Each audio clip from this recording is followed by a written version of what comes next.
প্রতিষ্ঠা লগ্ন থেকে বাংলাদেশ কোস্ট গার্ড দেশের উপকূলীয় ও তীরবর্তী অঞ্চলে নিরাপত্তা, আইন শৃঙ্খলা রক্ষা, চোরাচালান প্রতিরোধ, বন্যপ্রাণী সংরক্ষণ, বনজ ও মৎস্য সম্পদ সংরক্ষণ এবং দুর্যোগকালীন মানবিক সহায়তা প্রদানে গুরুত্বপূর্ণ ভূমিকা পালন করে আসছে।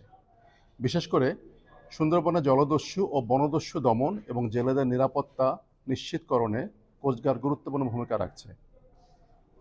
গত ১.৫ বছরে করিম শরীফ, নানা ভাই, ছোট সুমন, আলিফ ও আসাবুর বাহিনী সহ বিভিন্ন দস্যু বাহিনীর সর্বমোট ৬১ জন সদস্যকে আটক করা হয়েছে। এ সময়ে ৮০টি আগ্নেয়াস্ত্র, ৫৯৯টি তাজা গোলাবারুদ সহ বিপুল পরিমাণে অস্ত্র উদ্ধার এবং ৭৮ জন জেলে ও ৩ জন পর্যটককে জীবিত উদ্ধার করা হয়েছে।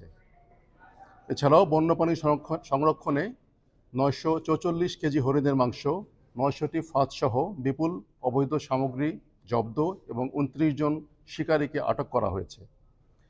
এছাড়া প্রায় ১,৮০৬ কোটি টাকা সমমূল্যের অবৈধ জাল এবং বিপুল রেণুপোনা জব্দ করা হয়েছে।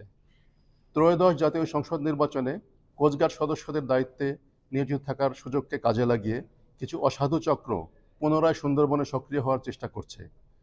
মাননীয় স্বরাষ্ট্রমন্ত্রী জনাব সালাউদ্দিন আহমেদের প্রত্যক্ষ নির্দেশনায় এ সকল বনদস্যুদের বিরুদ্ধে আমরা জিরো টলারেন্স নীতি গ্রহণ করেছি। এর প্রেক্ষিতে আমরা বাংলাদেশ কোস্টগার্ডের নেতৃত্বে যৌথ অভিযান operation restoration piece in Sundarban এবং অপারেশন ম্যানগ্রোভ শিল্ড পরিচালনা করেছি। সুন্দরবনকে দস্যুমুক্ত করা ও জেলে বাওয়ালিদের নিরাপত্তা নিশ্চিতে সাম্প্রতিক সময়ে কোস্টগার্ড, নৌবাহিনী, র্যাব, পুলিশ, বন বিভাগ এবং অন্যান্য আইন প্রয়োগকারী সংস্থার সঙ্গে বিভিন্ন সময়ে সমন্বয় সভা করা হয়েছে, যা ফলপ্রসূ হয়েছে বলে প্রতীয়মান। সুন্দরবনকে দস্যুমুক্ত করতে সকল আইন শৃঙ্খলা বাহিনী একসাথে নিরলসভাবে কাজ করে যাচ্ছে এবং সম্পূর্ণ দস্যুমুক্ত না হওয়া পর্যন্ত কোস্টগার্ডের নেতৃত্বে এই সাঁড়াশি অভিযান অব্যাহত থাকবে। বনদস্যু বিরোধী সাঁড়াশি অভিযানের অংশ হিসেবে হারবাড়িয়া, কৈখালী, কয়রা, নলিয়ান, মান্দারবাড়ি ও সাতক্ষীরার শ্যামনগর সহ সমগ্র সুন্দরবন এলাকায় বিশেষ গোয়েন্দা নজরদারি বৃদ্ধি করা হয়েছে।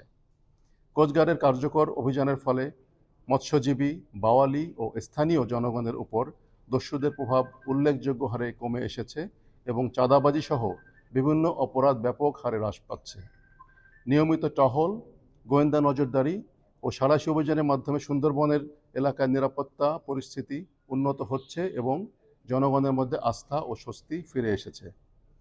সুন্দরবন সংলগ্ন এলাকায় জনগণের নিরাপত্তা, বনজ সম্পদ সংরক্ষণ এবং জনগণের জানমাল রক্ষায় কোস্টগার্ড সর্বদা প্রচেষ্টা চালিয়ে যাচ্ছে, যা সবসময় অব্যাহত থাকবে এবং দস্যু ও চক্রসমূহের সম্পূর্ণরূপে নির্মূল করতে সাঁড়াশি অভিযান আমাদের অব্যাহত থাকবে। ধন্যবাদ সবাইকে।